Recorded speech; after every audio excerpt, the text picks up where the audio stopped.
रात के सन्नाटे में दिल्ली से देहरादून जा रही एक पुरानी डीटीसी बस हिमाचल की घुमावदार सड़कों पर धीरे धीरे बढ़ रही थी। बस में कुल 12 यात्री थे, ड्राइवर और कंडक्टर को मिलाकर। ठंडी हवा खिड़कियों से अंदर आ रही थी और कोहरा इतना घना था कि हेडलाइट्स भी कुछ खास रोशनी नहीं दे पा रही थीं। यात्रियों में एक अजीब सी खामोशी थी, जैसे सभी किसी अनजान खतरे का इंतजार कर रहे हों। बस का ड्राइवर रामलाल अनुभवी था, लेकिन उस रात उसका चेहरा परेशान था। कंडक्टर श्याम बार बार अपनी घड़ी देख रहा था। बस में बैठे यात्रियों में एक कॉलेज स्टूडेंट रिया अपने ईयरफोन्स में गाने सुन रही थी। एक अधेड़ उम्र का व्यापारी गुप्ता जी अपनी फाइलें देख रहा था। एक बुजुर्ग महिला जो सबके बीच सबसे चुप थी, अपनी माला जप रही थी। बाकी यात्री या तो सो रहे थे या खिड़की से बाहर कोहरे को घूर रहे थे। रात करीब 11:30 बजे बस एक सुनसान मोड़ पर रुकी। रामलाल ने ब्रेक मारा और कंडक्टर को बाहर उतरने का इशारा किया। टायर चेक कर श्याम, कुछ अजीब सा शोर आ रहा है, उसने कहा। श्याम ने टॉर्च ली और बाहर निकला, लेकिन कुछ ही पलों में उसकी चीख सुनाई दी। बस में सन्नाटा छा गया। रिया ने ईयरफोन्स निकाले और घबराते हुए पूछा, ये क्या था? रामलाल ने दरवाजा खोलने की कोशिश की, लेकिन वह जाम था। अचानक बस की लाइटें टिमटिमाने लगीं और पूरी तरह बुझ गईं। अंधेरे में यात्रियों की सांसें तेज हो गईं। तभी खिड़की के बाहर एक छाया दिखी, लंबे उलझे बाल, सफेद साड़ी और चेहरा जो कोहरे में साफ नहीं दिख रहा था। बुजुर्ग महिला ने माला कसकर पकड़ ली और बुदबुदाया, ये वो डायन है, खून की प्यासी। गुप्ता जी ने हंसने की कोशिश की, अरे ये सब बकवास है, कोई भूत वूत नहीं होता। लेकिन उनकी आवाज में डर साफ झलक रहा था। तभी बस का दरवाजा अपने आप खुला और एक ठंडी हवा का झोंका अंदर आया। बाहर से एक और चीख सुनाई दी, इस बार श्याम की नहीं बल्कि किसी और की। रिया ने अपने फोन की टॉर्च जलाई, लेकिन बैटरी अचानक डेड हो गई। अंधेरे में किसी ने उसका हाथ पकड़ा। वह चीखने वाली थी, लेकिन एक दूसरी यात्री नेहा ने उसे चुप कराया। शांत रहो, कुछ गलत है, हमें एक साथ रहना होगा। बाहर की छाया अब बस के अंदर थी। उसकी आंखें लाल थीं और चेहरे पर एक भयानक मुस्कान थी। उसकी उंगलियों से खून टपक रहा था। रामलाल ने ड्राइवर सीट के नीचे से एक रॉड निकाली और चिल्लाया, कोई भी हिलेगा नहीं। लेकिन डायन की हंसी ने सबके खून जमा दिए। उसने एक पल में रामलाल को हवा में उछाल दिया और उसका शरीर छत से टकराकर नीचे गिरा। यात्री अब चीख रहे थे, लेकिन डायन की नजर एक एक करके सब पर पड़ रही थी। बुजुर्ग महिला ने अपनी माला फेंकी और कुछ मंत्र पढ़े, लेकिन डायन ने उसे एक झटके में चुप कर दिया। गुप्ता जी अपनी सीट के नीचे छिप गए, लेकिन डायन ने उन्हें खींच लिया। उसकी आवाज गूंजी, खून, मुझे खून चाहिए। रिया और नेहा ने एक दूसरे का हाथ पकड़ा और बस के पिछले दरवाजे की ओर भागी, लेकिन दरवाजा नहीं खुला। डायन अब उनके ठीक पीछे थी। तभी एक अनजान यात्री जो अब तक चुप था खड़ा हुआ। उसके हाथ में एक पुराना ताबीज था। उसने डायन की ओर देखा और कहा, तूने मेरा पैसा छीना था, आज तक मौत होगा। डायन ठहाका मारा, हंसी, लेकिन ताबीज की रोशनी ने उसे पीछे धकेल दिया। उस अनजान यात्री ने रिया और नेहा को चिल्लाकर कहा, भागो, पीछे का शीशा तोड़ो और कूद जाओ। दोनों ने शीशा तोड़ा और कोहरे में कूद गए। पीछे से डायन की चीख और ताबीज की रोशनी की टक्कर की आवाज। शायद रिया और नेहा जंगल में भागती रही, लेकिन पीछे बस की आवाज आ रही। सुबह होने पर वो गांव में पहुंचे। गांव वालों ने बताया कि उस सड़क पर 20 साल पहले एक डायन को चला दिया था, जिसके बाद वह हर साल उस रास्ते पर यात्रियों का खून करता। रिया ने पूछा, वो ताबीज वाला आदमी कौन था? कहा कि एक बुजुर्ग था, वो शायद उसका आखिरी शिकार था जो उसे रोकने के लिए। रिया और नेहा उस रात के बाद गाँव में गई, लेकिन उनके दिल में एक अजीब सा डर अभी भी बाकी था। गाँव वाले चेतावनी दे रहे थे कि डायन कभी खून करेगा। रिया को वो ताबीज वाला अनजान यात्री क्या कर रहा था जिसने उनकी जान बचाई थी। उसकी आंखों में एक दर्द था, जैसे कि डायन से चुप रहा। लेकिन अब वह कहाँ था और क्या डायन वाकई खत्म हो गई थी? दो रिया और नेहा ने देहरादून जाने का फैसला किया। गाँव वालों ने उनकी पुरानी जीप और एक स्थानीय ड्राइवर बोला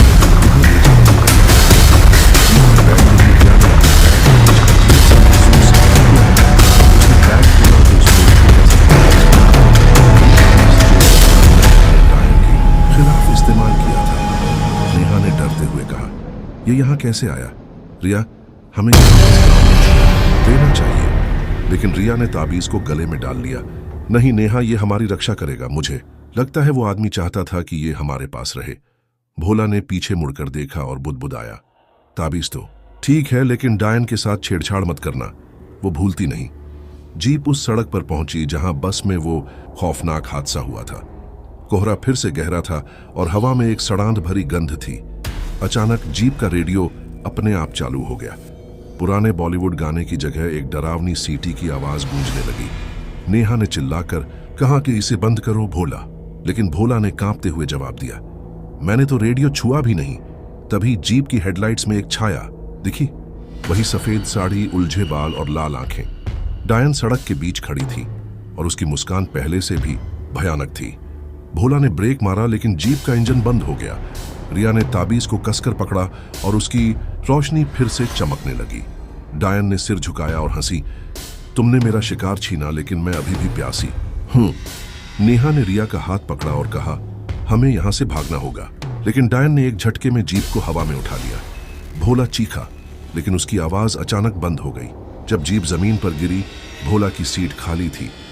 केवल उसकी टोपी और खून के कुछ छींटे बाकी थे। रिया ने ताबीज को डायन की ओर किया और चिल्लाई, तुझे जो चाहिए ले ले, लेकिन हमें छोड़ दे। डायन ने ठहाका मारा, तुम्हारा खून तो चाहिए, लेकिन पहले उस ताबीज को दे दो। वो मेरे मालरा कोई भी। उसकी हंसी में एक अजीब सा मजा था। रिया ने देखा कि डायन का चेहरा अब और साफ हो रहा था। उसके दांतों पर खून लगा था और उसकी आंखों में एक अनंत प्यास थी। तभी रिया को एक पुराना गाना याद आया जो उसकी दादी गाया करती थी, एक भक्ति भजन जो बुरी आत्माओं को भगाने के लिए था। उसने कांपते हुए गाना शुरू किया, जय हनुमान ज्ञान गुण सागर, जय कपीसती हूं लोक उजागर। डायन ने एक कदम पीछे लिया, जैसे उसे दर्द हो रहा हो। नेहा ने भी गाना शुरू किया और ताबीज की रोशनी और तेज हो गई। डायन चीखी और उसका शरीर धुएं में बदलने लगा, लेकिन जाने से पहले उसने कहा, मैं लौटूंगी जब तक मेरा श्राप खत्म नहीं होता। जैसे ही डायन गायब हुई, जीप का इंजन फिर से चालू हो गया। रिया और नेहा सांस ले पाई, लेकिन उनका डर खत्म नहीं हुआ। देहरादून पहुंचकर उन्होंने एक पंडित को ताबीज दिखाया। पंडित ने गंभीर होकर कहा, यह ताबीज बहुत शक्तिशाली है, लेकिन डायन का श्राप अभी बाकी है। वो तब तक नहीं रुकेगी जब तक उसे मुक्ति नहीं मिलती। रिया और नेहा ने फैसला किया कि वे उस डायन की कहानी खोजेंगी। गांव वालों से पता चला कि डायन एक औरत थी जिसे 20 साल पहले गांव वालों ने जादू टोने के शक में जला दिया था। उसकी आखिरी सांस में उसने श्राप दिया था कि वह हर उस यात्री का खून पिएगी जो उस सड़क से गुजरेगा। रिया और नेहा देहरादून में एक छोटे से गेस्ट हाउस में रुकी थी, लेकिन उनकी नींद उड़ चुकी थी। डायन की वो भयानक आंखें और उसकी चीखें उनके दिमाग में बार बार गूंज रही थी। रिया का हाथ बार बार गले में लटके ताबीज पर जाता, जो अब उनकी एकमात्र उम्मीद था। पंडित की बातें उनके मन में घूम रही थीं। डायन का श्राप तभी खत्म होगा जब उसे मुक्ति मिलेगी, लेकिन मुक्ति कैसे? और उस अनजान यात्री का क्या हुआ जिसने ताबीज देकर उनकी जान बचाई थी? अगली सुबह रिया और नेहा उस गांव वापस जाने का फैसला किया जहां डायन की कहानी शुरू हुई थी। गांव पहुंचते ही उन्हें एक बुजुर्ग महिला मिली जिसका नाम लक्ष्मी था। लक्ष्मी ने बताया कि डायन का असली नाम सावित्री था। वह गांव की वैद्य थी जो जड़ी बूटियों से लोगों का इलाज करती थी। लेकिन जब गांव में अकाल पड़ा और लोग बीमार पड़ने लगे तो सावित्री पर जादू टोने का इल्जाम लगा। गांव वालों ने उसे और उसके छोटे बेटे को जला दिया। सावित्री ने मरते वक्त श्राप दिया कि वह हर उस इंसान का खून पिएगी जो उस सड़क से गुजरेगा, जब तक उसका बेटा उसे माफ न कर दे। रिया ने पूछा, लेकिन उसका बेटा तो मर चुका था, फिर श्राप कैसे टूटेगा? लक्ष्मी ने गहरी सांस ली और कहा, कुछ लोग कहते हैं कि उसका बेटा बच गया था। वो अब भी उस सड़क पर भटकता है, अपनी मां को रोकने की कोशिश करता है। नेहा को अचानक कुछ याद आया। रिया, वो ताबीज वाला आदमी, क्या वो सावित्री का बेटा हो सकता है? रिया का चेहरा पीला पड़ गया। ताबीज अब भी उसके गले में था और उसे लग रहा था कि वो हर पल और भारी होता जा रहा है। लक्ष्मी ने उन्हें एक पुराना मंदिर दिखाया जो जंगल के बीच था। उसने कहा, अगर तुम डायन को रोकना चाहती हो तो सावित्री की आत्मा को इस मंदिर में बुलाओ, लेकिन सावित्री को मुक्ति तभी मिलेगी जब उसका बेटा उसे माफ कर देगा। रिया और नेहा ने मंदिर में रात बिताने का फैसला किया। मंदिर जीर्ण शीर्ण था और हवा में वही सड़ांध भरी गंध थी जो उन्होंने बस और जीप में महसूस की थी। रिया ने ताबीज को मंदिर के एक स्तंभ पर लटकाया और वही भक्ति भजन गाना शुरू किया जो उसने जीप में गाया था। जय हनुमान ज्ञान गुण सागर, जय कपीस तिहूं लोक उजागर नेहा ने भी साथ दिया और मंदिर में एक अजीब सी ऊर्जा फैलने लगी। तभी मंदिर का दरवाजा जोर से खुला और वहीं डायन सावित्री प्रकट हुई। उसकी साड़ी खून से सनी थी और उसकी आंखों में गुस्सा और दर्द दोनों थे। उसने चीख कर कहा, तुम मेरे बेटे का ताबीज चुराने वाली कौन होती हो? मुझे मेरा बेटा दो। फिर रिया ने हिम्मत जुटाकर कहा, सावित्री, हम तुम्हें मुक्ति देना चाहते हैं, अपने गुनाहों को छोड़। तो लेकिन सावित्री ने हंसते हुए मंदिर की छत को हिला दिया। तभी मंदिर के बाहर एक और छाया दिखी। वो वही अनजान यात्री था जिसने बस में ताबीज का इस्तेमाल किया था। उसका चेहरा अब साफ दिख रहा था। उम्र करीब 30 साल और आंखों में वही दर्द जो सावित्री की आंखों में था। उसने धीरे से कहा, मां, मैं तुम्हारा बेटा रवि हूं। मैं बच गया था लेकिन तुम्हारा श्राप मुझे भी जीने नहीं दे रहा।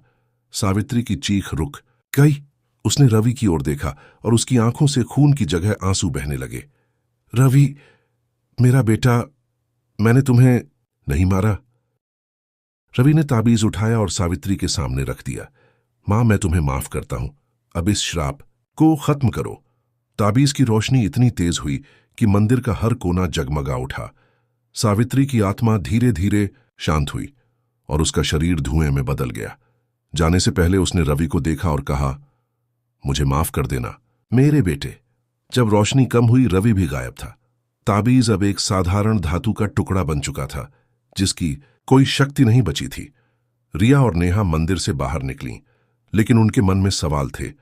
क्या रवि भी एक आत्मा था या वो सचमुच जिंदा था? गांव वापस पहुंचकर लक्ष्मी ने ताबीज को देखा और कहा, श्राप टूट गया है, अब वो सड़क सुरक्षित है। लेकिन रिया और नेहा को हमेशा लगता रहा कि सावित्री की कहानी पूरी तरह खत्म नहीं हुई। हर बार जब वे उस भजन को सुनती, उन्हें लगता कि कहीं दूर सावित्री और रवि अब भी एक दूसरे को ढूंढ रहे हैं। रिया और नेहा देहरादून वापस लौट आई थी, लेकिन सावित्री और रवि की कहानी उनके दिमाग से नहीं निकल रही थी। मंदिर में जो कुछ हुआ वो किसी सपने जैसा था, फिर भी इतना वास्तविक कि रात को उनकी आंखें खुल जाती थीं। रिया ने ताबीज को एक छोटे से डिब्बे में बंद कर अपने कमरे में रख दिया था, लेकिन उसे हर रात लगता कि कोई उसे देख रहा है। नेहा ने भी स्वीकार किया कि उसे बार बार वही भजन सुनाई देता है जो उन्होंने मंदिर में गाया था।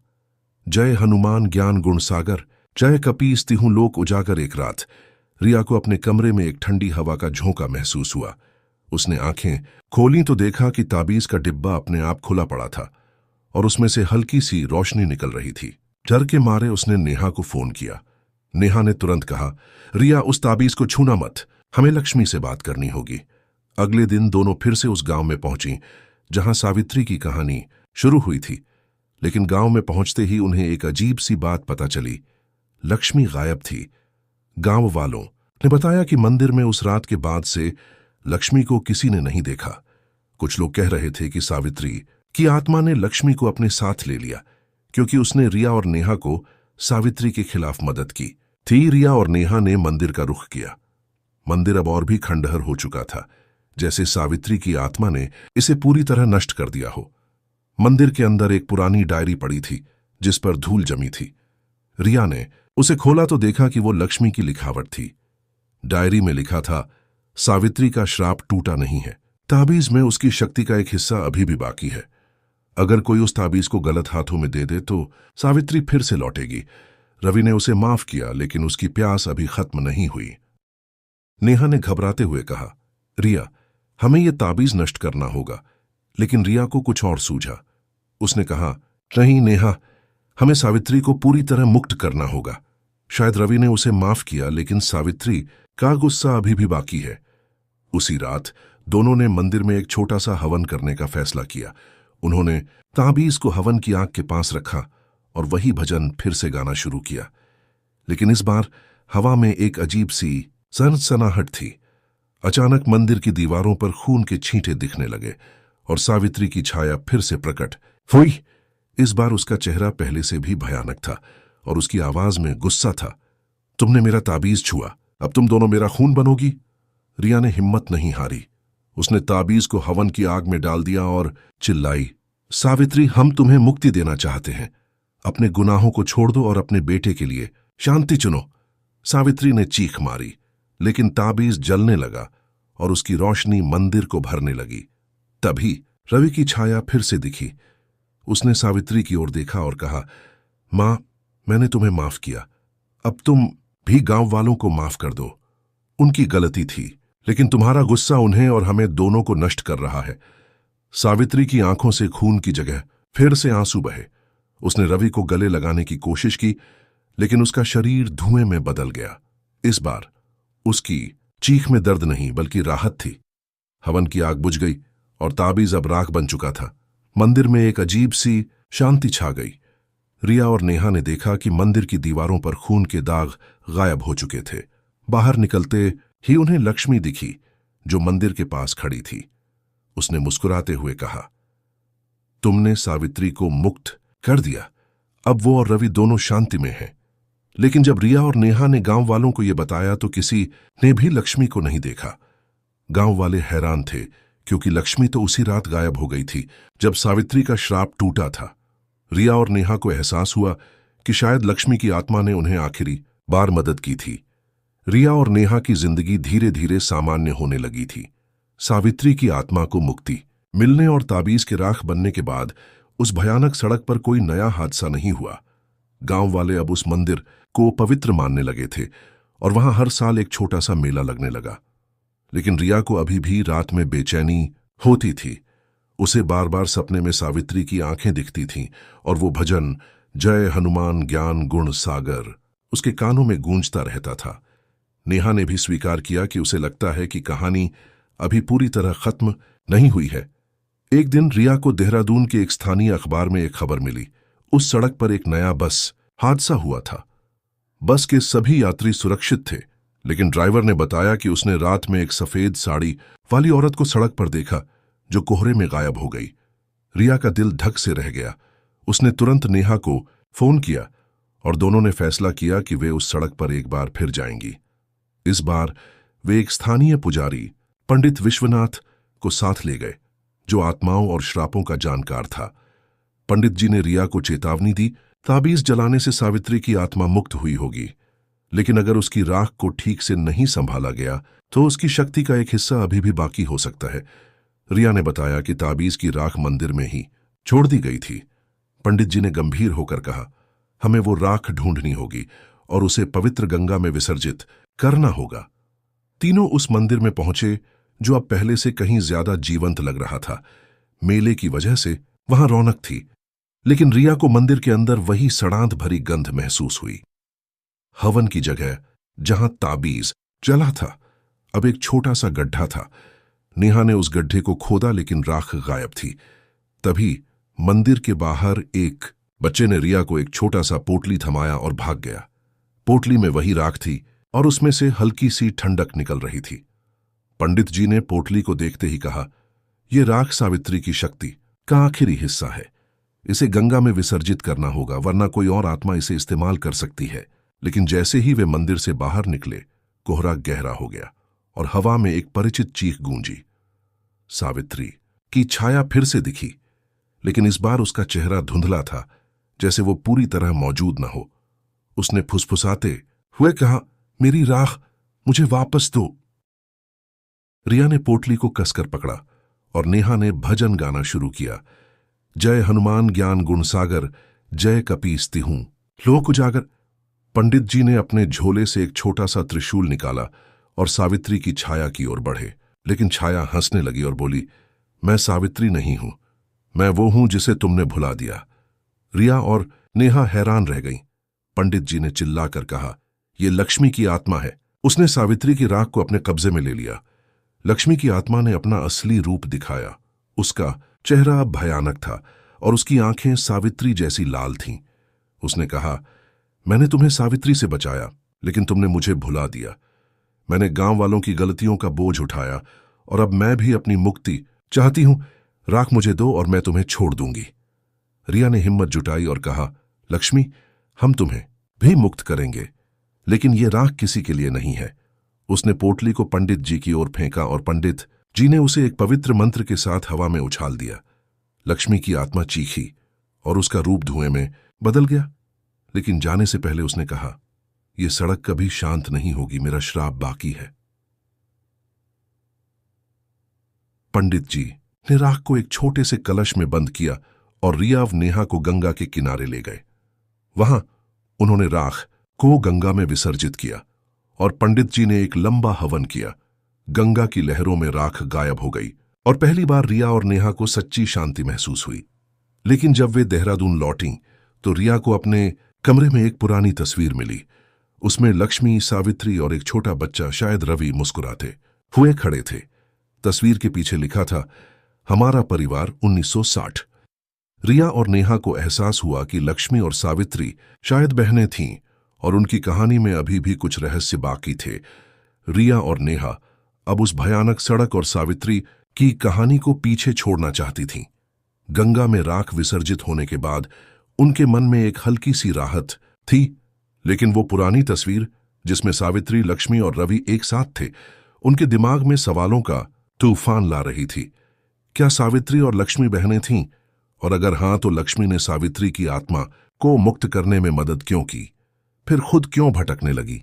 रिया को लग रहा था कि कहानी का कोई आखिरी टुकड़ा अभी भी गायब है। एक रात रिया को सपने में फिर से वही मंदिर दिखा। मंदिर की दीवारों पर खून के निशान थे और हवा में वही भजन गूंज रहा था, जय हनुमान ज्ञान गुण सागर, जय कपीस तिहूं लोक उजागर। लेकिन इस बार सावित्री या लक्ष्मी की जगह एक छोटा बच्चा दिखा, जो रिया को इशारा कर रहा था कि वह मंदिर के नीचे बने एक गुप्त तहखाने में जाए। रिया की नींद टूटी और उसने तुरंत नेहा को फोन किया। नेहा, हमें मंदिर वापस जाना होगा, कुछ बाकी है। नेहा अनमने मन से तैयार हुई, लेकिन इस बार दोनों ने पंडित विश्वनाथ को फिर से साथ लिया।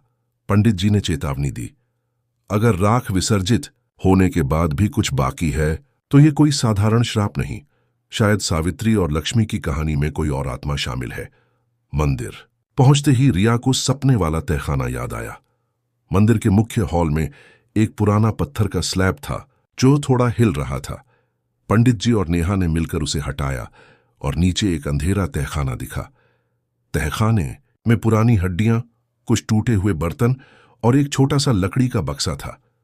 रिया ने बक्सा खोला तो उसमें एक पुराना पत्र और एक छोटी सी मूर्ति मिली, जो किसी देवी की थी, लेकिन उसका चेहरा खुरच दिया गया था। पत्र में लिखा था, मेरी बहन सावित्री, मैंने तुम्हें बचाने की कोशिश की, लेकिन गांव वालों ने मुझे भी नहीं बख्शा। हमारी मां की मूर्ति अब हमारी आखिरी उम्मीद है। अगर कोई इसे पढ़ रहा है तो मूर्ति को मंदिर में स्थापित करो, वरना हमारा श्राप कभी नहीं टूटेगा। लक्ष्मी। पंडित जी ने पत्र पढ़कर कहा, यह मूर्ति सावित्री और लक्ष्मी की मां की है, जो शायद गांव की पुजारिन थी। गांव वालों ने उनके परिवार को नष्ट किया और इस मूर्ति को अपवित्र करके श्राप को और गहरा कर दिया। हमें इसे शुद्ध करना होगा। उसी रात पंडित जी ने मंदिर में एक विशेष पूजा की व्यवस्था की। मूर्ति को गंगा जल से शुद्ध किया गया और रिया नेहा ने फिर से भजन गाया। लेकिन जैसे ही मूर्ति को मंदिर के गर्भगृह में स्थापित किया गया, मंदिर की दीवारें कांपने लगीं। एक ठंडी हवा आई और 3 छायाएं प्रकट हुईं, सावित्री, लक्ष्मी और एक तीसरी औरत जो उनकी मां जैसी लग रही थी। सावित्री की मां की आत्मा ने कहा, मेरी बेटियों को गांव वालों ने मार डाला और मेरी मूर्ति को अपवित्र कर मेरी शक्ति छीन ली। तुमने मुझे वापस बुलाया, लेकिन श्राप का आखिरी हिस्सा अभी बाकी है। रिया ने पूछा, वो हिस्सा क्या है? आत्मा ने जवाब दिया, गांव वालों की माफी। जब तक गांव वाले अपने गुनाह नहीं मानेंगे, ये सड़क शापित रहेगी। रिया और नेहा ने गांव वालों को इकट्ठा किया और सारी कहानी बताई। शुरू में गांव वाले डर गए, लेकिन एक बुजुर्ग ने आगे आकर कहा, हमारे पुरखों ने गलती की थी। हम सावित्री, लक्ष्मी और उनकी मां से माफी मांगते हैं। गांव वालों ने मिलकर मंदिर में एक हवन किया और मूर्ति के सामने माफी मांगी। जैसे ही हवन की आग बुझी, मंदिर में एक गर्माहट फैल गई। सावित्री, लक्ष्मी और उनकी मां की छायाएं एक आखिरी बार दिखीं और तीनों मुस्कुराते हुए धुएं में गायब हो गईं। पंडित जी ने कहा, श्राप अब पूरी तरह टूट गया, ये सड़क अब सुरक्षित है।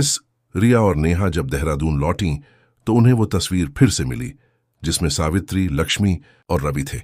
लेकिन इस बार तस्वीर में एक चौथा चेहरा था, उनकी मां का, जो शांति से मुस्कुरा रही थी। रिया ने तस्वीर को अपने कमरे में रखा और पहली बार उसे रात में चैन की नींद आई। रिया और नेहा को अब यकीन हो चला था कि सावित्री, लक्ष्मी और उनकी मां की आत्माएं मुक्त हो चुकी हैं। गांव वालों की माफी और मूर्ति की स्थापना के बाद उस सड़क पर कोई नया हादसा नहीं हुआ था। मंदिर अब एक तीर्थ स्थल बन चुका था, जहां लोग सावित्री और लक्ष्मी की मां की पूजा करने आते थे। रिया ने वो तस्वीर, जिसमें सावित्री, लक्ष्मी, रवि और उनकी मां थे, मंदिर में दान कर दी थी। लेकिन एक छोटा सा संदेह उनके मन में अभी भी बाकी था।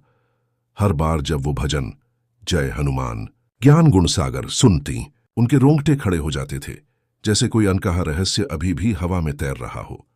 कुछ महीने बाद रिया को एक अनजान नंबर से फोन आया। दूसरी तरफ एक कांपती आवाज थी। रिया जी, मैं गांव से बोल रहा हूं, मंदिर में कुछ गलत हो रहा है, आपको आना होगा। कॉलर ने अपना नाम नहीं बताया और फोन कट गया। रिया ने नेहा को बताया और दोनों बेचैन हो उठी। क्या श्राप वाकई टूटा था या कोई नई मुसीबत खड़ी हो रही थी? उन्होंने पंडित विश्वनाथ को संपर्क किया और तीनों फिर से उस गांव की ओर रवाना हुए। मंदिर पहुंचते ही उन्हें एक अजीब सी बात दिखी। मूर्ति जिसे उन्होंने स्थापित किया था अब अपने स्थान पर नहीं थी। उसकी जगह एक गड्ढा था और गड्ढे में खून के कुछ छींटे थे। गांव वाले डरे हुए थे। एक बुजुर्ग ने बताया, कल रात मंदिर से चीखें सुनाई दी थीं और सुबह मूर्ति गायब थी। कुछ लोग कह रहे हैं कि सावित्री की मां की आत्मा नाराज है। पंडित जी ने गड्ढे की मिट्टी को छुआ और गंभीर हो गए। ये खून ताजा है, कोई यहां बलि दे रहा है। ये कोई साधारण आत्मा का काम नहीं। रिया को वो तहखाना याद आया जहां उन्हें लक्ष्मी का पत्र मिला था। उन्होंने तहखाने में फिर से जाने का फैसला किया। तहखाने में अब पहले से ज्यादा अंधेरा था। वहां एक पुराना दर्पण पड़ा था जो पहले नहीं दिखा था। दर्पण में रिया को अपना चेहरा नहीं बल्कि सावित्री की मां का चेहरा दिखा। उसकी आंखें गुस्से से भरी थीं। उसने फुसफुसाते हुए कहा, तुमने मेरी बेटियों को मुक्त किया, लेकिन मेरी अपनी मुक्ति बाकी है। गांव वालों ने मेरी हत्या की और मेरी शक्ति को दबाने के लिए मेरी मूर्ति को अपवित्र किया। मेरी मूर्ति अब गलत हाथों में है। नेहा ने डरते हुए पूछा, मूर्ति कहाँ है? दर्पण में एक छवि उभरी। एक जंगल के बीच एक छोटा सा घर, जहां एक आदमी मूर्ति के सामने काले जादू का अनुष्ठान कर रहा था। पंडित जी ने कहा, यह कोई तांत्रिक है जो सावित्री की मां की शक्ति को अपने कब्जे में करना चाहता है। अगर वो सफल हो गया तो ये सड़क फिर से शापित हो जाएगी। रिया, नेहा और पंडित जी उस जंगल के घर की तलाश में निकले। रास्ते में कोहरा गहरा हो गया और हवा में वही सड़ांध भरी गंध थी। अचानक उनके सामने सावित्री और लक्ष्मी की छायाएं दिखीं। सावित्री ने कहा, हमारी मां को बचाओ वरना उसकी शक्ति इस सड़क को नष्ट कर देगी। लक्ष्मी ने जोड़ा, तांत्रिक ने हमारी मां की आत्मा को बांध लिया है, तुम्हें उसे आजाद करना होगा। जंगल के घर में पहुंचते ही उन्हें एक भयानक दृश्य दिखा। तांत्रिक, जिसका चेहरा नकाब से ढका था, मूर्ति के सामने एक हवन कर रहा था। उसके आसपास खून से भरे मटके और हड्डियां बिखरी थीं। पंडित जी ने तुरंत मंत्र पढ़ना शुरू किया और रिया नेहा ने भजन गाना शुरू किया। तांत्रिक ने गुस्से में उनकी ओर देखा और चिल्लाया, तुम मेरी शक्ति नहीं छीन सकती। लेकिन भजन की आवाज और पंडित जी के मंत्रों ने मूर्ति को हिलाना शुरू कर दिया। सावित्री की मां की आत्मा मूर्ति से निकलकर तांत्रिक की ओर बढ़ी। उसने कहा, तूने मेरी शक्ति को गलत इस्तेमाल करने की कोशिश की, अब तेरा अंत है। तांत्रिक चीखा और उसका शरीर राख में बदल गया। मूर्ति फिर से चमकने लगी और सावित्री की मां की आत्मा ने रिया की ओर देखकर कहा, तुमने मेरा परिवार पूरा किया, अब मैं मुक्त हूं। मूर्ति को मंदिर में वापस स्थापित किया गया और इस बार पंडित जी ने इसे एक विशेष मंत्र से बांध दिया ताकि कोई इसे फिर से अपवित्र न कर सके। सावित्री, लक्ष्मी और उनकी मां की आत्माएं एक आखिरी बार मंदिर में दिखीं और तीनों ने गांव वालों को आशीर्वाद देकर विदा ली। रिया और नेहा जब देहरादून लौटीं तो उन्हें एक पत्र मिला जिसमें लिखा था, शुक्रिया मेरी बेटियों, अब हमारी कहानी खत्म हुई। रवि। पत्र के साथ एक छोटा सा फूल था जो मंदिर के पास उगने वाले पौधे का था।